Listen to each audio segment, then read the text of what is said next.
Hello, everybody, and welcome to Japan House London Online. My name is Simon Wright, and I am the Director of Programming at Japan House London. We're delighted that everyone can join us today. Thank you very much. And this is the first event in the series in collaboration with Kyoto Design Lab. This special online panel discussion explores new contemporary ways of presenting chirimen, a type of silk crepe made of flat woven silk. So welcome to Exploring Tango Chirimen. And I'll just give you a brief explanation of how this will be conducted. Please note that your microphone and webcam will be disabled for the entire duration of the event. Please use the question and answer feature, which is at the bottom, to type your questions to the presenters at any time throughout the session. You can tag your question anonymously if you wish, or you can provide your name.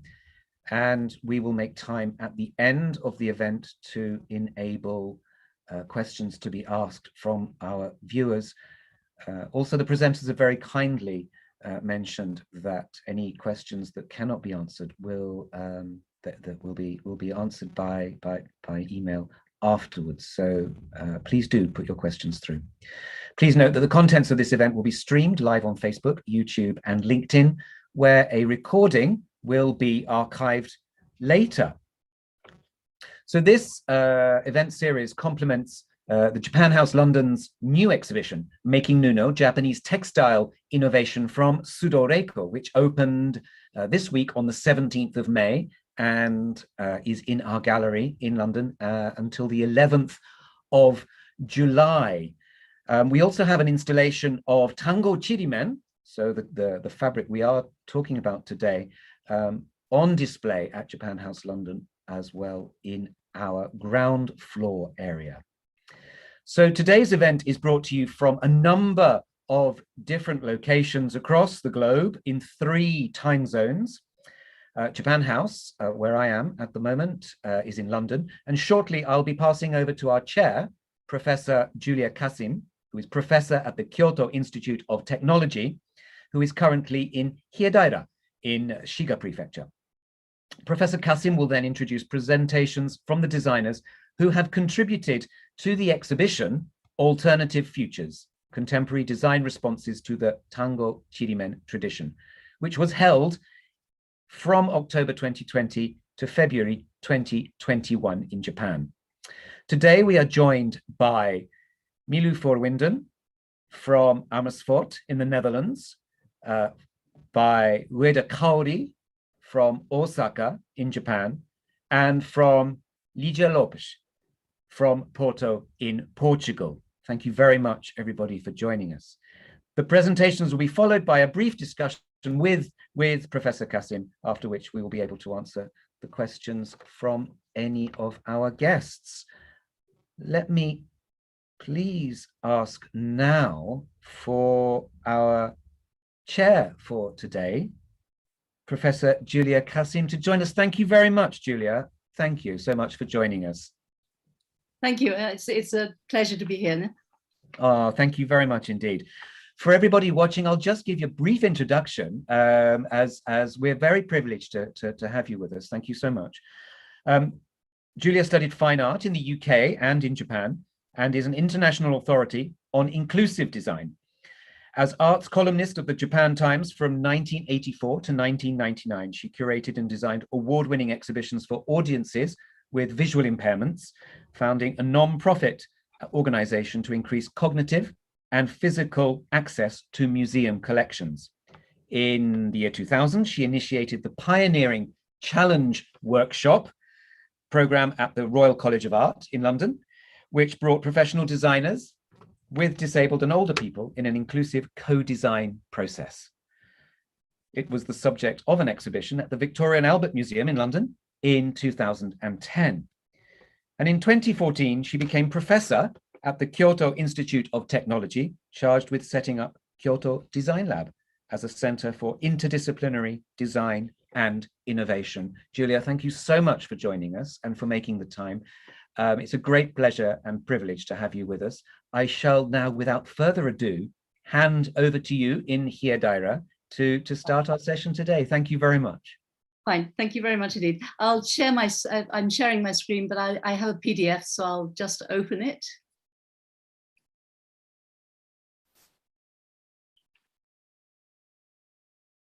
Fine, so hello everyone. My name, as Simon has said, is Julia Kasim from KYOTO Design Lab at the Kyoto Institute of Technology. I'd firstly like to thank the team at Japan House London for this wonderful opportunity to showcase some of the Chirimen related work by the designers from different countries who've been involved in D-Lab projects. It's a double honor to do this as part of the Nuno exhibition of the legendary Sudo Reiko. She's done so much to explore, innovate, extend and support the rich textile traditions of Japan, which are very much an endangered species. I fell in love with Chirimen 7 years ago when I joined D-Lab after years at the Helen Hamlin Center for Design at the RCA. As a material, Chirimen is so intelligent in the basic principles underlying its structure and its production process that these open up infinite avenues for designers to explore. That and the generosity of the Tango weavers who've been so open and eager to share their skills and knowledge. Each of the three Kyoto D-Lab events highlight one key aspect of textile and materials design. This first one today focuses on Chirimen's structure and process, the basic principles underlying it and how the designers have responded to them. The second, on May 26th, centers on its surface qualities and how they can be dealt with visually and in other ways. The third, on June the 10th, chaired by my old friend Anne Toomey, head of the textiles program at the RCA, looks at the challenge of creating new scenarios for Chirimen, ones that are unconnected to its traditional use for kimono, but are vital for Chirimen's survival in an age where a kimono is now just a luxury item. But first, I'd like to give a short introduction to D-Lab and explain our own Chirimen journey and the individual ones of two designers with whom we've collaborated. D-Lab, as Simon mentioned, was established as an incubator and platform for collaboration in design and architecture at the Kyoto Institute of Technology in 2014. I was asked to create a program for the area of design to achieve the goal of innovation by design. Now, coming from an inclusive design background, my first reaction was to look at the context. I noticed a curious thing that the English name of the university, the Kyoto Institute of Technology, bore no relation whatsoever to its name in Japanese, Kyoto Koge Seinei Daigaku, which translated literally means the Kyoto University of Craft and Fiber. Very curious. So I went back to KIT's origins in the Meiji period and found it had grown from two technical schools, the Kyoto Sericulture Training. Sorry, Julia, sorry to interrupt. Would you like, have you got some pictures to share with us for? Oh, I'm sorry. I didn't realize I was not sharing. I'm so sorry. No, no, because I think you've prepared something that we can. I'm so sorry. I thought I'm not sharing my screen. There we go. How is it now? Yes, indeed. I think we can see the Kyoto Sericulture Training Center. Okay, right. I'm so sorry. Thank you very much. Great to have interrupted. I'll leave you to it. I'm glad you told me.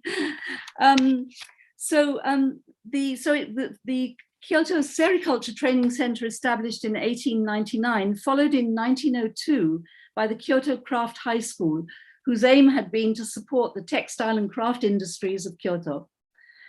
It accounted for KIT's high degree of specialism in fiber science, material science, and applied biology, the last linked, of course, to the study of insects, particularly silkworms. So a first initiative under the theme of making of materials was to invite the Dutch designer Michel Berman to collaborate with Masaki Ebara. Now, his family firm produced textiles for priestly robes. Ebara-san had developed a 14 denier pattern silk, which was then the finest being produced in Japan. Our aim was to find new product scenarios for the cloth. Michel very cleverly heat pressed 3D printed PLA shapes between layers of the silk, thereby enabling an essentially two-dimensional material to become a 3D product. And these are some of the results. Our next project was with John McNair from the RCA. We wanted to further explore how we could exploit Chirimen's structure and process so that it could be re-engineered with bioplastics to meet the functional needs of Japan's healthcare market, which is the only new market around in Japan's super aging society. So this we did with the help of Ichiro Izawa at the Kyoto Prefectural Center for Northern Industry in Kyotango, which is known as the Orikin Center. And they've enthusiastically supported all our textile projects to date. The Orikin Center its role is to research and support the textile industry in Kyotango, and importantly, maintain equipment that often dates back many years and needs to be kept going at all costs, because when an industry is in decline, as is the case with Chirimen, there's little impetus to innovate in terms of machinery. The Orikin Center also has a priceless archive of textiles dating back to the Meiji period, which has been a source of inspiration, particularly for visual designers. These two D-Lab projects led to the realization that such a collaborative approach could offer so much to both parties. For young designers who had difficulty in observing at first-hand traditional textile processes in their own countries, and for the weavers and textile engineers in Kyotango, it offered a chance to interact with creatives who were not bound by any fixed cultural ideas in relation to Chirimen. And as a result, they could envisage radical possibilities that lay way outside the world of kimono. So from this quid pro quo encounter grew the Textile Summer School, which D-Lab then organized yearly. Designers from Japan and around the world spent time in Kyotango observing the production process of Chirimen and interacted on the final day with the weavers in a day-long workshop. And here, new scenarios were visualized for their product. Returning to Kyoto, they spent a week at D-Lab. One group explored Chirimen visually as a surface, led by Kangan Aurora from Central St. Martin's, who will be speaking next week. The other group animated it and other textiles electronically under the guidance of firstly Dr. Sarah Robertson from the RCA, and latterly the Berlin-based designer Mika Satomi, who will be speaking in the third event of this series. Now, last year was the 300th anniversary of Tango Chirimen production, and although D-Lab had planned to run a textile summer school, the coronavirus put pay to all that.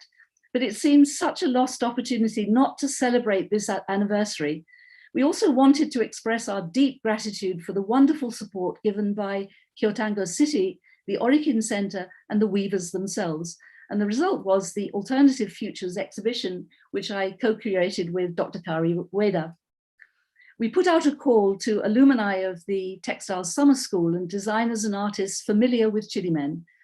Materials were then sent to them in their respective countries, often getting stuck in customs and having to be extricated. They were then transformed and the finished works sent back in time for the exhibition. The collaborative works were done long distance, with material being produced in Japan to specific requirements, as was the case with Oro Tibu. It was then sent to her in Paris, where she stencil dyed it and shaped it into the final piece before sending it back in time for the exhibition. Now, this began at the end of October 2020 at Kyoto D-Lab's Tokyo Gallery, traveled to Kyoto in the new year, and finally ended its run at the Orikin Center in Kyotango in February.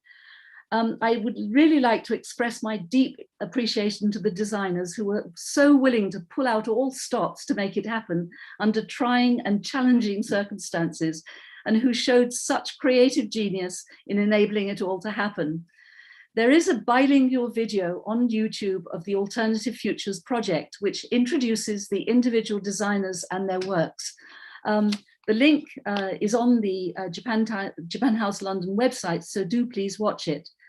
But now it's time to introduce three of the designers who took part in the adventure: the Dutch designer Milou Vervinden, Dr. Kari Ueda, and Portugal's very own Dr. Lydia Lopez. Each will give a short introduction to their creative process, how they approach Chirimen in design terms, and explain the works from the show. We will then have a discussion on specific aspects, and then it will be time for questions from you.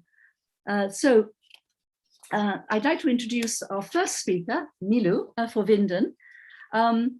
Milo trained as a product designer at Artes in Arnhem, but works primarily now as a textile researcher and designer with a focus on jacquard weaving. Milou took part in the 2018 Textile Summer School, a dramatic affair since Kansai was hit by a massive typhoon. Undeterred, she came back again in 2020, thanks to a talent development grant from the Creative Industries Fund Netherlands and the Worth Partnership. The visit was facilitated by Dr. Kaori Ueda, and together they explored the different aspects of Japanese and European jacquard weaving, which both will talk about in their presentation. So over to you, Milou. Yeah, thank you. I will share my screen. Yeah, so like Julia already introduced me a little bit. So I work as a jacquard designer and textile researcher. And I see it as my role as a textile designer to show possibilities. And I really believe there is so much more possible on looms than we are currently producing. And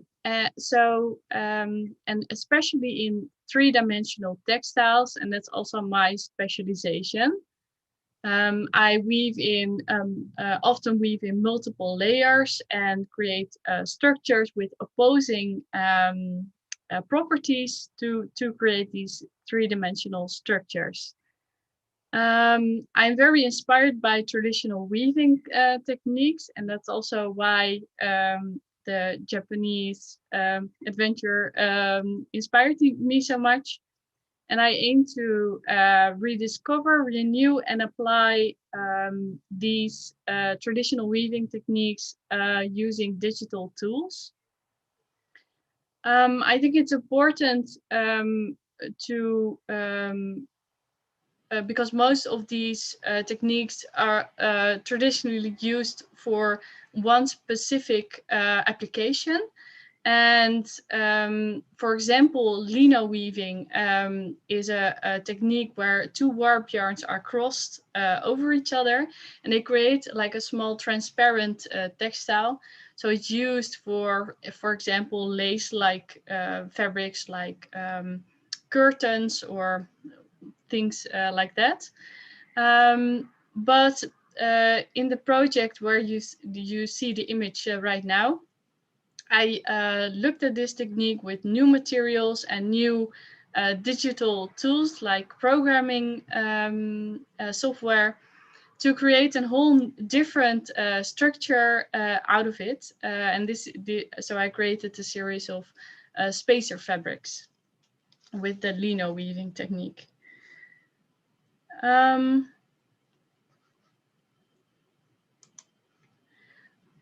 Yeah, here you see some of the looms I usually work on. So I work on industrial jacquard looms.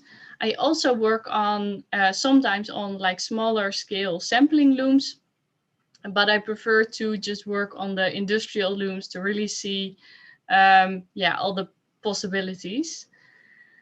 I aim to understand the loom completely, so I make all the digital files for the looms itself, and I think it's really important to do that because it causes me to understand the limitations, but more importantly, the opportunities of this particular loom. And every loom is different, so there are so many variables that can change the outcome. And I think that's also what makes weaving so interesting. It's like never the same. In 2018, I participated in the Textile Summer School. And what was particularly interesting to me was the looking in the archives, see all the textile that are already produced. But the looms were by far the most inspiring to me because they looked so different than the looms I am used on working, and like also all different kind of techniques that I never really encountered before. So and during this summer school, I also met Dr. Kaori Ueda, who is speaking after me. And she was a tutor during the course. and we had a mutual interest in weaving, but especially like knowing how the looms work. And apart from that, we also used the same software and even the same hand loom. So we had a lot to talk about. We stayed in contact after the summer school, and when I received the talent development grant in 2019, I had a chance to come back, and it was an opportunity for both of us to learn more about the looms that are used for kimono weaving, and really understand like what is the Japanese way of working, or how does it work in Tango weaving. So in early 2020, I visited the Tango region together with Kaori, and we learned more about the looms and how they worked. And here you see it took way more time to understand how the looms work, because they are pretty complex. But here you can see some of the first samples we made to really understand how it worked. And we connected our software that I normally use on the industrial jacquard machines to the looms that were in Tango. So that was also very interesting process to understand the differences between the different looms. We actually planned to have a first research trip, and then I would come back in the summer to do a design trip and really start working with the looms. But the pandemic happened, of course. So I started, I continued the project from the Netherlands. Well, we were asked to participate in the Alternative Futures exhibition. So I started playing with the high twist silk yarn that is used in Chirimen to create three-dimensional structures. And here you can see some of the examples, like samples I made in this, for this exhibition. So here you can see the really uneven structures that it created. And I developed in the end a three-dimensional pleated woven jacquard and with the high twist yarns. The color gradient actually has a function in the textile itself, because it will create the opposing structures in that are causing the textile to fold. I hope to come back when it's possible to continue researching more Japanese looms. Thank you very much, Amelia. That's absolutely fascinating. I think I hope that in the question and answer period you'll be able to delve into that in more depth. But now I'd like to go on to Dr. Kaori Ueda and introduce her. She's been my co-conspirator ever since from the beginning of the Tango relationship. Like Milou, she came from a different area. She studied interior design, first of all, and then went to the UK and studied woven textile design at Nottingham Trent University, and then the RCA. And she was co-curator of the Alternative Futures exhibition, as we mentioned, and she produced two works for it, two collaborative works about which she'll talk. She also has deep specialism in all aspects of Chirimen, particularly Chirimen, the development of Chirimen over history. And it was because it was the subject of her PhD thesis. So she really is the go-to person for questions on that and on the differences between Japanese and Western jacquard weaving, which she will explain now. So over to you, Kaori. Yes, thank you very much. Just a moment. Okay. Everybody can see my image? Yes, probably. Okay, I start my presentation. My name is Ueda Kaori, and I'm a textile designer who teaches at Kyoto Saga University of the Arts. I studied woven fabric design in the UK and have work experience in India and Italy. So I'm familiar with Western ways of designing fabric. This project with Miru Forbidden for the Alternative Futures exhibition gave me the opportunity to work with a Japanese jacquard machine for the first time in my life. The two fabrics for the exhibition were designed and woven using this system. Two lampshades are made from the fabric for the Alternative Futures exhibition. For this, Tamiya Laden and the Kyoto Prefecture Textile and Metal Promoting Center, known as the Origin Center, helped me to understand the mechanism of the looms and gave me the opportunity to use them.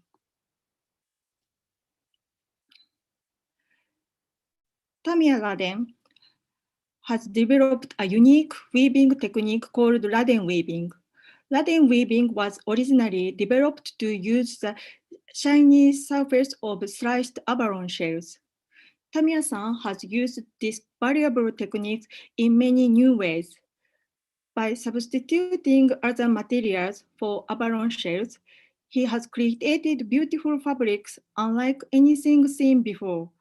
The technique allowed you to weave untwisted strips of tape yarn. This work is by Aurore Sibut, a French costume and textile designer who creates one-off performance pieces. This jacket was made of fabric woven by Tamiya Laden with finely sliced wooden strips, so that the original wooden grain patterns can be seen. Slicing hard material into thin tapes is a historic and special Japanese skill done with a tool like a guillotine. For my first collaboration with Tamiya Laden in 2018, I asked to print on organza fabric using a traditional gold printing technique and sliced it into strips of tapes. For this first trial, we used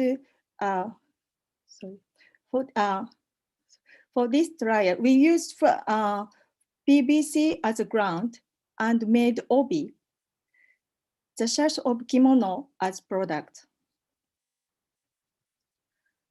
We further developed this method and used transparent film instead of PVC, which Tamiya-san showcased at the annual Maison d'Objet shows in Paris in 2019. For my experimental project for the exhibition, I used holographic film as a tape yarn in combination with Chirimen's high twist yarn to create a transparent luminescence effect. We learned that giving enough space between the wefts leads to much shrinkage in the final fabric. I decided to use double weave construction, which halves the numbers of wefts and shrinks the back fabric effectively to create a dynamic shape.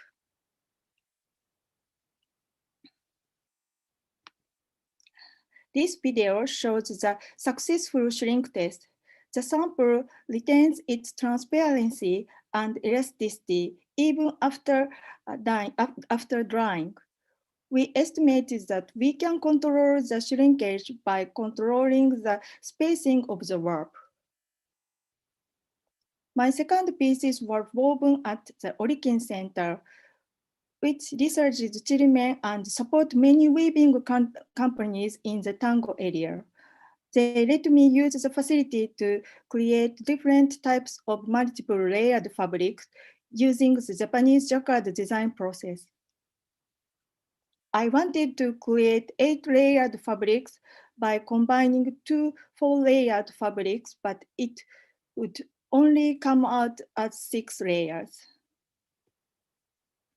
The obi does not require multiple layer weaving, and so the potential for layered weaving on a Japanese jacquard loom has yet to be explored for me. Before the jacquard was introduced to Japan, Japanese craftsmen used a loom called sorabikata, similar to those used in Europe before the jacquard. Both looms needed 2 people to operate. The innovative jacquard needed only 1. In 1868, 3 Japanese craftsmen were sent to Lyon by Kyoto Prefecture for training and to acquire jacquard machines. Later, many people and companies worked hard making and adapting Japanese looms. For example, the founder of Toyota Industries, whose invent the loom's mechanism, revolutionized the Japanese textile industry.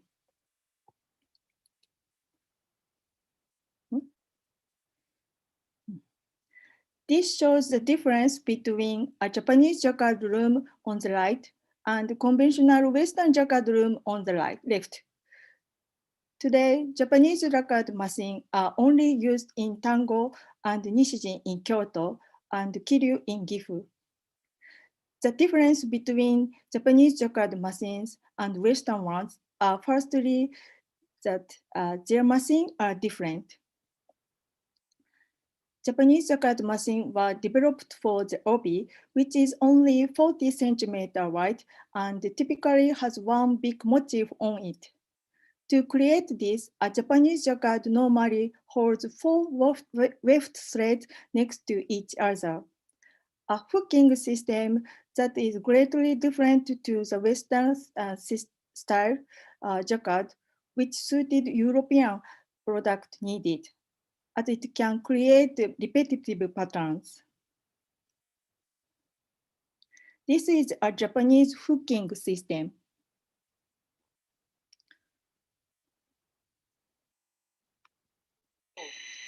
This video shows the mechanism. The holes of punched card allows the metal tools to penetrate them, catch the hooks, and then light them. Secondly, Japanese jacquard looms are actually a hybrid of the jacquard and dobi. The dobi loom is suited to the creation of overall pattern like tweed or a checked or striped pattern, and the shafts moved up to weave. The original Japanese system called boto and fumise is the dobi weaving system and connected the Japanese hooks at the same time. It is very unique that the fumise moves the shaft down. The drawing on the right shows how to thread up. This may be too technical for a non-weaver, but if you are one, it is a big clue to understanding the system.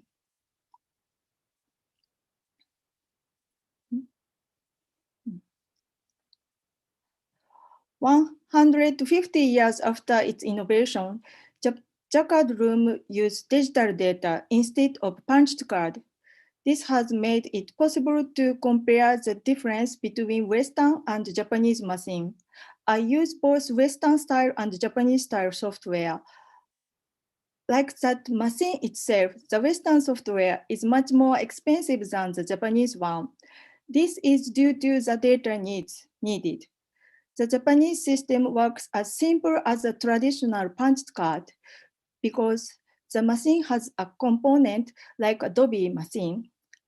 On the other hand, the Western jacquard needed to combine construction data and graphic patterns on the computer.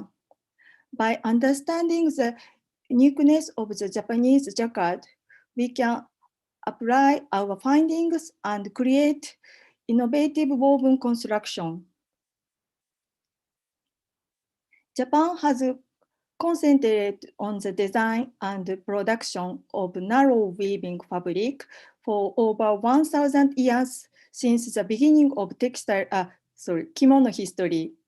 Many craftsmen have developed their skills and the mechanism of kimono looms and have used such variable materials, techniques, knowledge and culture cultivating through the years for pride, with pride, to create something new. Thank you very much.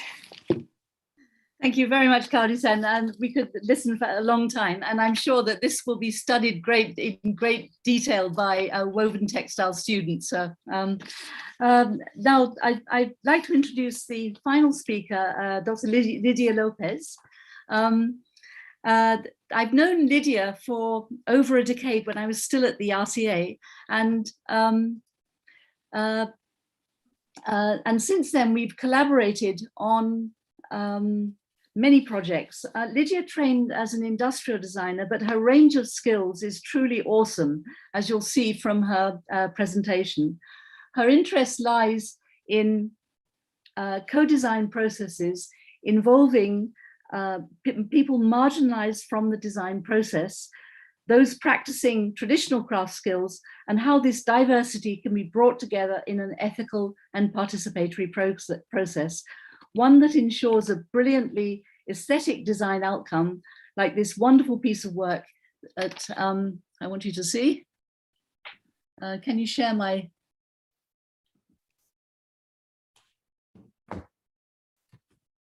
Can you see my... can somebody turn my video on? Yes, I will stop to share. Yeah. All right, okay. So this is a wonderful piece about which totally exemplifies Lydia's process, and she'll talk about the project behind it as well as the Alternative Futures project just right now. So over to you, Lydia. Thank you, Julia. Well, Julia and Simon already introduced me. I'm Lydia. I come from Portugal.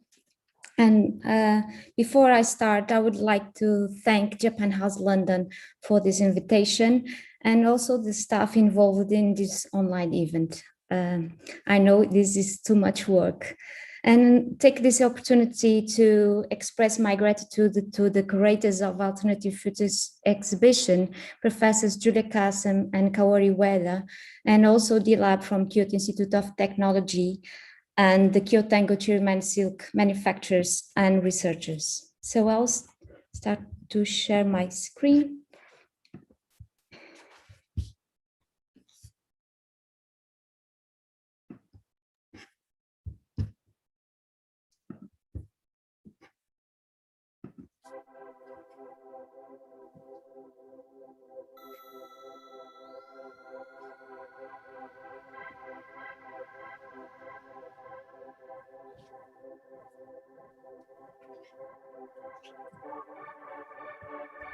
I have visited Kyoto twice at different seasons of the year, but 5 years apart. When I close my eyes, these are the images which bring that experience to mind.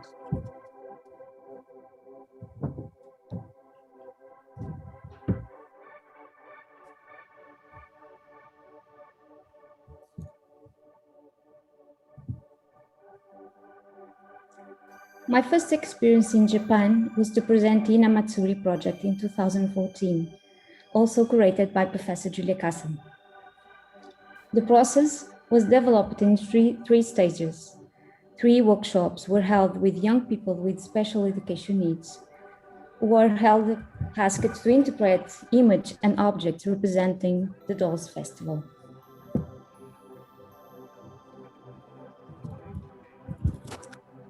Their drawings determined in the second stage, in which the overall concept emerged in discussions between the 3 design advisors and me. This centered on interpreting their drawings using typically Portuguese materials and techniques in partnerships with craftspeople. Bilrus lace was chosen for the tabi and the packaging. The brushes were chosen for a functional complement, while filigree silver was used to the dolls' bodies, along with carefully embroidered linen and wood details.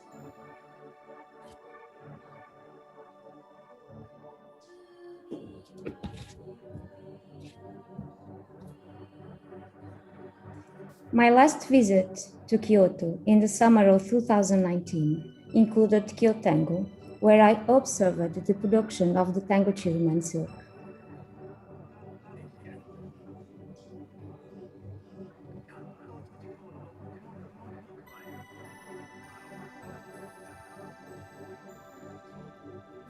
Although I have a little experience in textiles, as an industrial designer, I was fascinated by the manufacturing process and the potential of the material itself.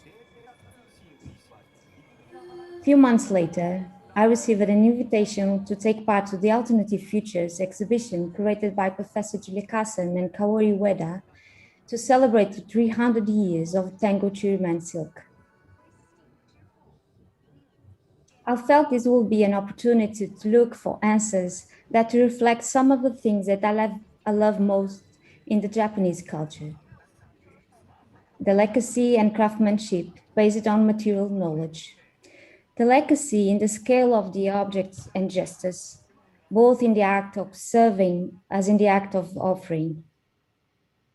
The craftsmanship of making complexity look simple. This set of objects seeks to enhance the three-dimensional quality of silk, combining it directly with other materials, but with underscored Tango Chirimen, playing a new role as a structural material and support. Traditional techniques and knowledge have been deliberately combined using contemporary materials to fuse past and present, Portugal and Japan. The arrival in 1543 of Nambanjin, or the Southern Barbarians, as the Portuguese were called, led to a commercial and cultural exchange in the port of Nagasaki.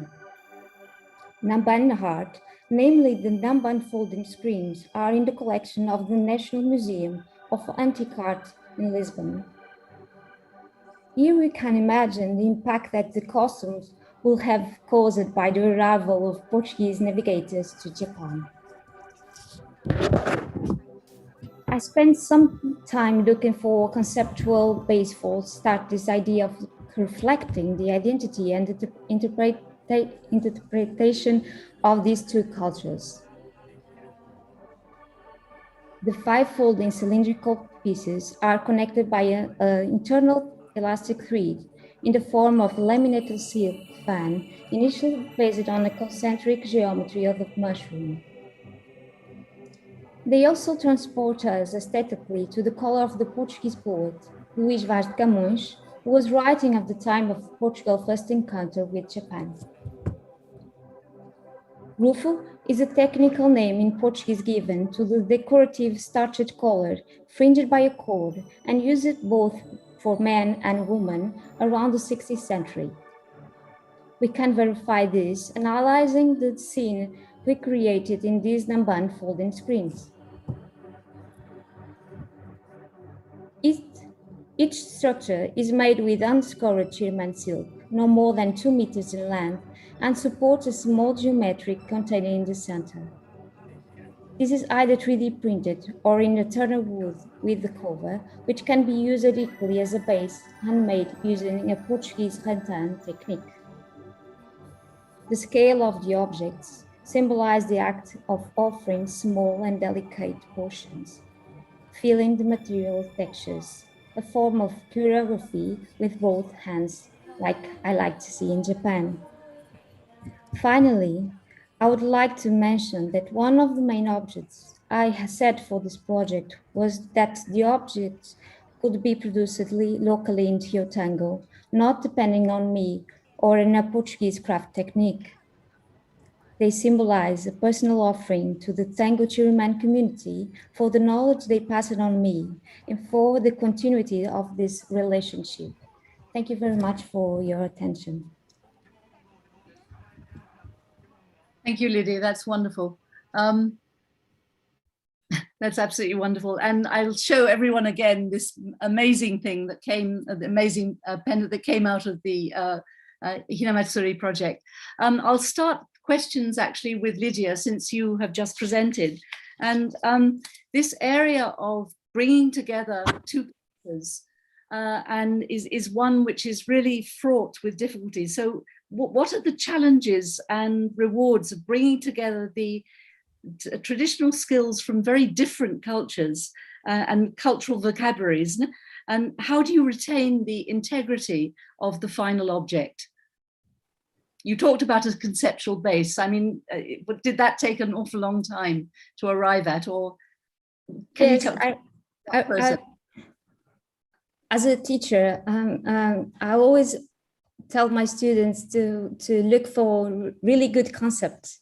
So the challenge is exactly to keep the integrity without not hurting the two cultures. But I must say that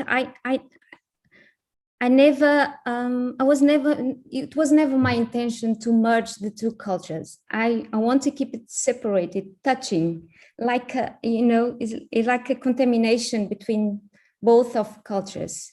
I like to see, and I think it's very clear when you look to the objects that you can see the Portuguese part and Japanese part.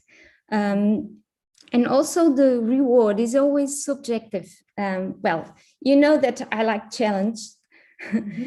You know me very well, but I always also like to think about the other intervenients in the process. I like my big reward is the process itself.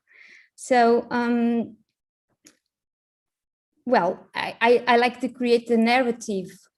Of course, I have studied the Portuguese, the navigators arriving in Japan, and I look for the number unfolding screens, and also trying to create a new narrative, not fixing that project in the past. So I don't know how to say.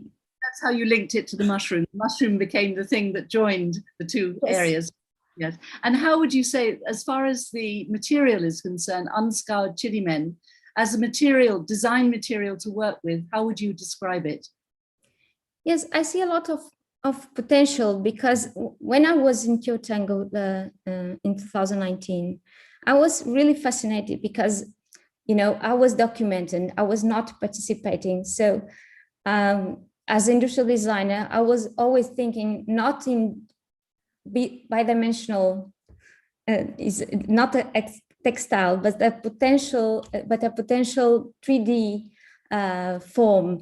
So, well, the thing is, I ask you more silk. So this is my best answer that I can give you. I ask for more when the pieces arrive again to Porto. Yeah, I said, look, can you send me the piece, all the objects, and please send me more silk, because I want to work again. I have new ideas. Yeah. Thank you very much, Lydia, for a wonderful presentation and for the wonderful work. I'd like to turn now to Ueda Kaori, because I'm very conscious of time. Kaori-san, you wrote your PhD on chirimen, so I think that you are definitely the go-to person for it. But we assume, when we say the word chirimen, we sometimes assume that it's always been the same. Could you tell us a little bit about how chirimen has developed as a material over 300 years, and why is it so complementary, for example, for yuzen dyeing? はい、もともとごめんなさい、ちりめんは最後の写真で見せたように、とても柔らかくて薄いちりめんが昔のちりめんでした。Back in the day, chirimen was like you saw in that last photograph. It was very soft and thin. ですが、ちりめんは約150年前に明治時代、約150年前、明治時代になってからだんだん分厚くなってきています。But about 150 years ago, from the Meiji period onwards, since then, chirimen has been getting thicker. なぜならば、日本の着物を着こなしがだらしないと、日本に来た外国人の多くから言われたからです。And that's because foreigners coming into Japan when the country opened up saw the thin layers of loose kimono that Japanese people were wearing, and they thought that that was a slovenly, sloppy way to dress. 江戸時代の着こなしがどのようなものだったかというのは、日本の浮世絵や西洋の印象派の絵画の中で見ることができます。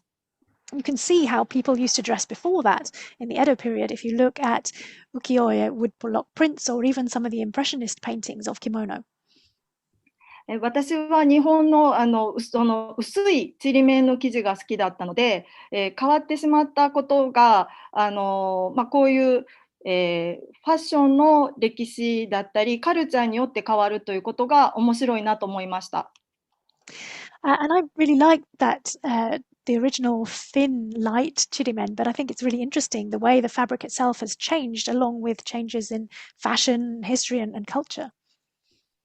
あと友禅染めに関して言うと、友禅染めはもともとちりめんの凹凸に染料がとても入り込みやすかったので、昔から使われてちりめんと友禅染めは一緒に使われています。In terms of yuzen dyeing, chirimen has always been used for yuzen dyeing. It's very suited to the process of applying dye to the surface of the fabric because of the crimped pattern on the surface of the fabric that makes it easy to absorb the dye. 今でも同じように、生地は厚くなってもちりめんと友禅染めの相性はとてもいいです。And even now that chirimen has got thicker, it's still used for yuzen dyeing.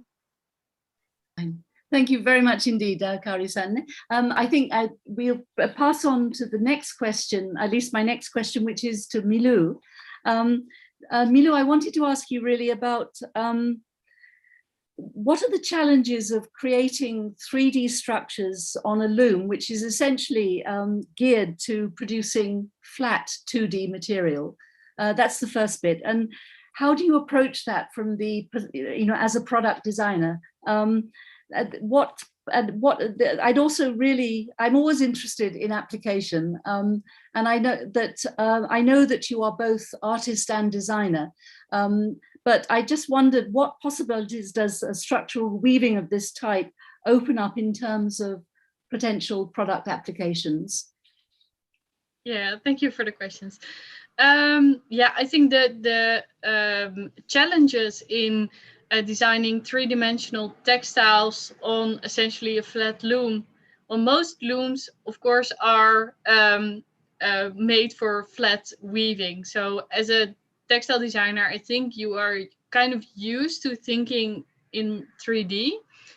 But the visualizing of how all the different layers connect and separate and how the materials will behave, that's the biggest challenge. And I think you can only get there by just doing it a lot and having the experience of seeing what comes out if you try something. So really experimental approach is essential, I think. And yeah, finding the right material combinations is very important. And I think I approach textiles a little bit like a additive manufacturing process. So if you think about the 3D printer, it's adding a layer every time. And that's also how you can see weaving. So every time you enter a new yarn into the loom, you can say, well, what can I build? How can I build a textile with this yarn?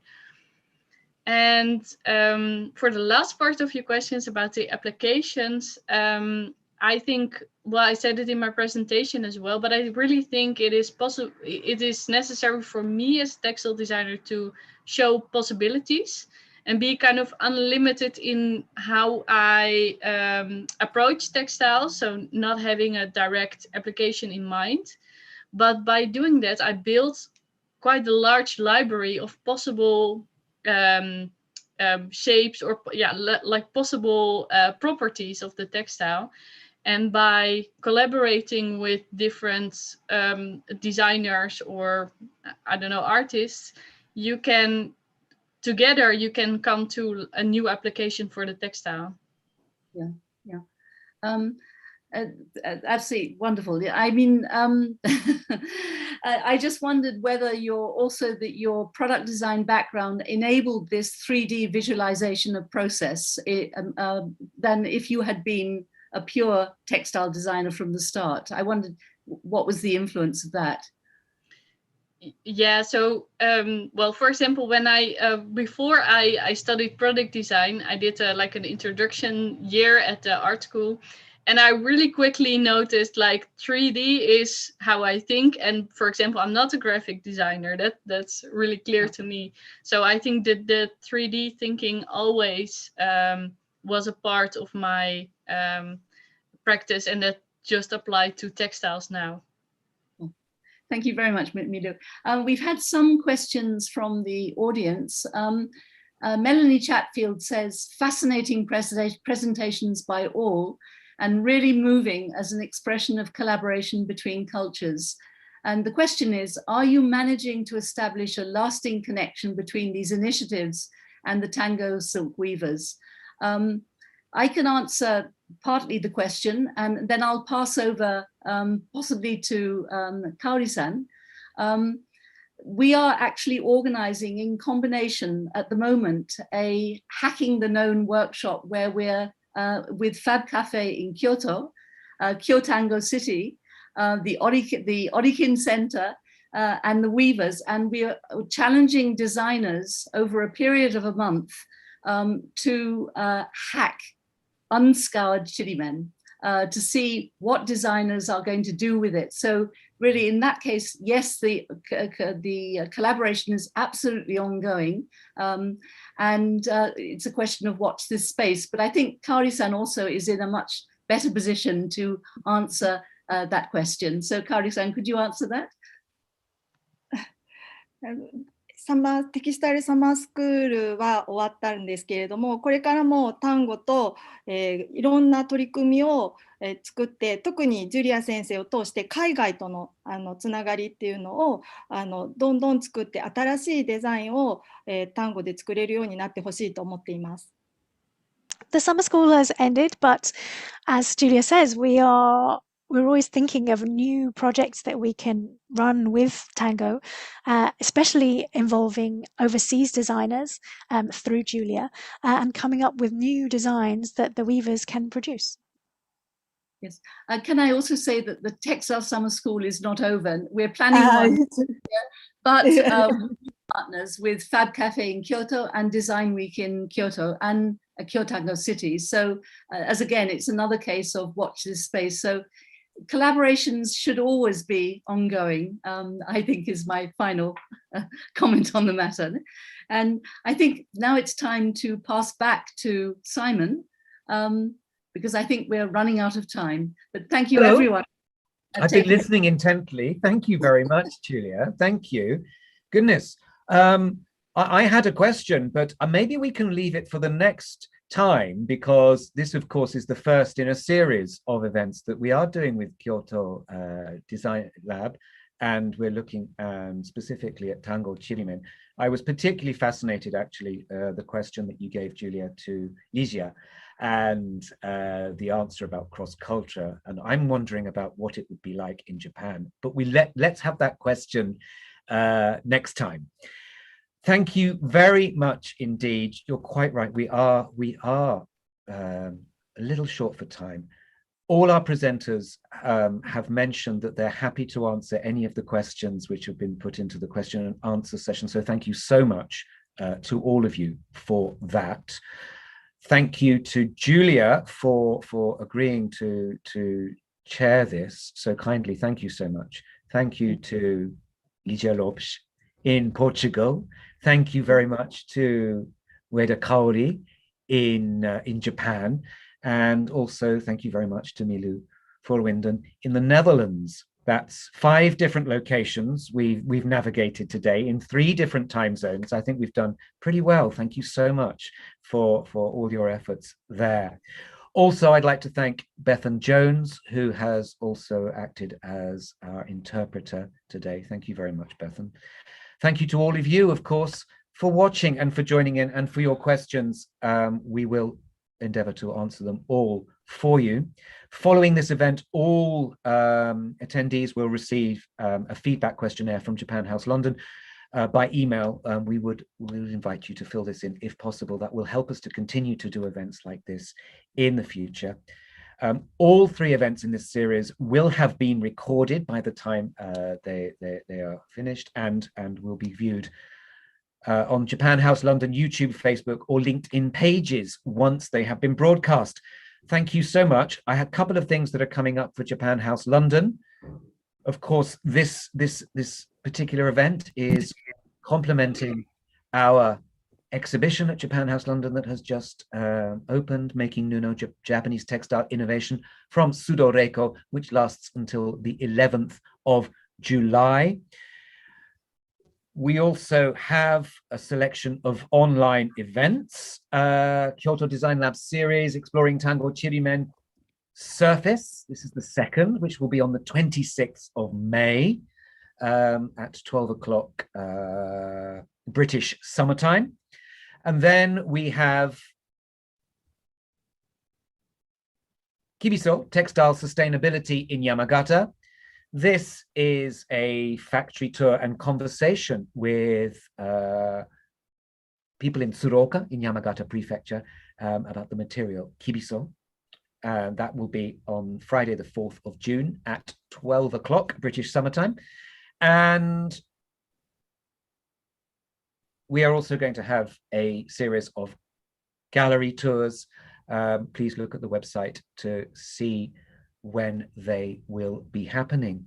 We invite everybody to book. Thank you very much, everybody, once again. It's been an absolute pleasure to be able to connect with everybody. Thank you for your time, and thank you for sharing your creations and your thoughts behind the project with us. And Julia, we look forward to seeing you again very soon. In the meantime, thank you very much, everybody, and take care, stay safe, and we look forward to seeing everybody else again soon. Thank you. Bye-bye. Thank you very much. Goodbye.